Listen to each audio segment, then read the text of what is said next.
Қайырлы күн, сәлеметсіздер ме?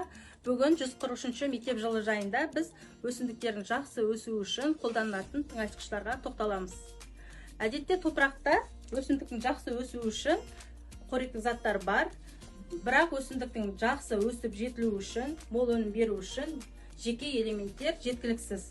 Біз мысалы осы қызанақ, жаңағы қияр өсіру үшін топыраққа алдын ала органикалық тыңайтқыш ағаш күлін қолдандық.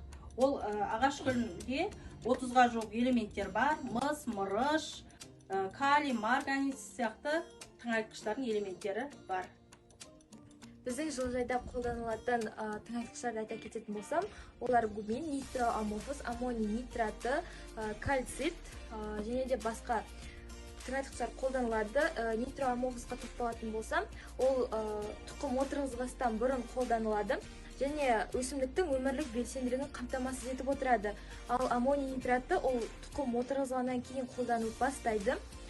Биосок ол өсімдіктегі фотосинтез процесін ынталандырады және оның энергиясы мен иммунитетін арттырады және ондағы ақуыздардың, витаминдердің мөлшерін арттырып, өнім сапасын жақсартады және оның пісу ұзақтығын 3 аптаға қысқартады.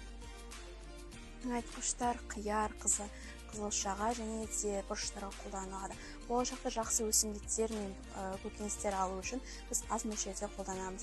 Мысалға алсақ, бұрыштың тамырына қарап, біз аз мөлшерде қолданамыз. Егер де тыңайтқышты көп мөлшерде қолдансақ, топырақтың құнарлығын жойып, және де өнім сапасын нашарлайды. Біз қолданатын тыңайтқыш биотин. Айтып кеткеніміздей, өсімдіктің өнімділігін арттыру үшін қолданатын тыңайтқыштарымызды тиімді қолданыңыз. Ал сіз қандай тыңайтқыш қолданасыз? Комментарийға жаза кетіңіз.